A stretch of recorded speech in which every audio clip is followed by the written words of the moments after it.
वक्ष्यामि शृणु सर्वाङ्गसुन्दरि यत्कृतं देवदेवेन ध्यानं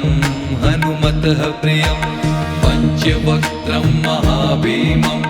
त्रिपञ्चनयनैर्युतं बाहुभिर्दर्शभिर्युक्तं सर्वकामार्थसिद्धिदं पूर्वं तु वानरं वक्त्रं कोटिसूर्यसमप्रभं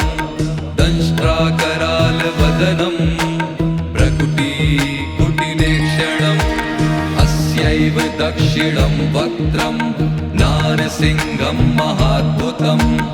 अत्युग्रतेजोवपुषं भीषणं भयनाशनं पश्चिमं गारुडं वक्त्रं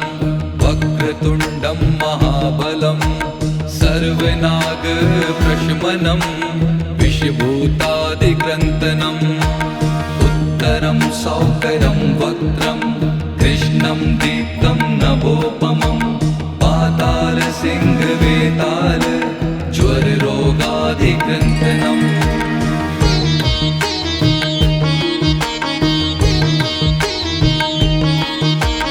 ऊर्ध्वं हयाननं घोरं दानवान्तकरं परं येन वक्त्रेण विप्रेन्द्र तारकाख्यं महासुरं जघान शरणं तत्स्यात् सर्वशत्रुहरं परम् ध्यात्वा पञ्चमुखं रुद्रं हनुमन्तं दयानिधिं खड्गं त्रिशूलं खट्वाङ्गं पाशमङ्कुशपर्वतं मुष्टिं कौमोदकीं वृक्षं धारयन्तं कमण्डलुं भिन्दिपालं ज्ञानमुद्रां दशभिर्मुनिपुङ्गवम् एतान्यायुधजालानि धारयन्तं भजाम्यहम् प्रेतासनोपविष्टं तं सर्वाभरणभूषितं दिव्यमाल्याम्बरं धरं दिव्यगन्धानुलेपनं सर्वाश्चर्यमयं देवं हनुमद्विश्वतोमुखं पञ्चास्यमच्युतमनेक विचित्रवर्णवक्त्रं शशाङ्कशिखरं कपिराजवर्यं पीताम्बरादिमुकुटैरूपशोभिताङ्गं पिङ्गाक्षमाद्यमनिशं मनसा स्मरामि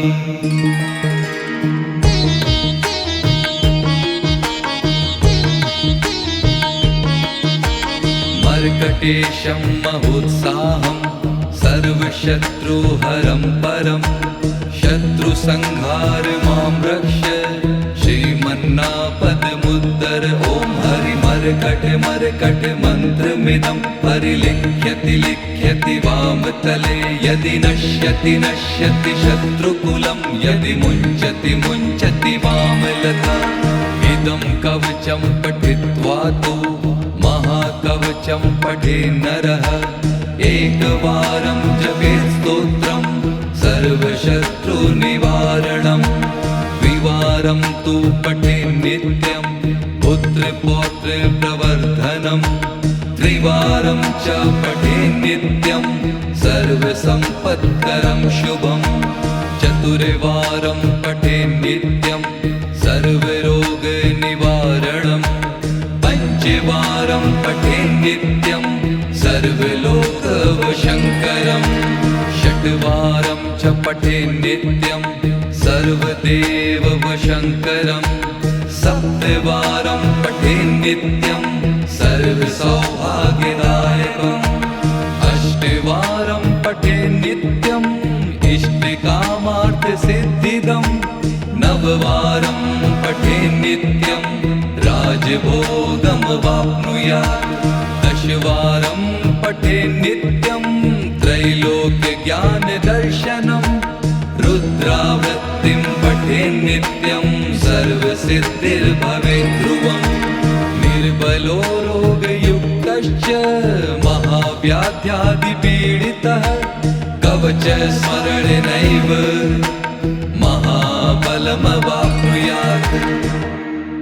इति श्रीसुदर्शनसंहितायां श्रीरामचन्द्र सीता प्रोक्तं श्रीपञ्चमुख हनुमत्कवचं सम्पूर्णम्।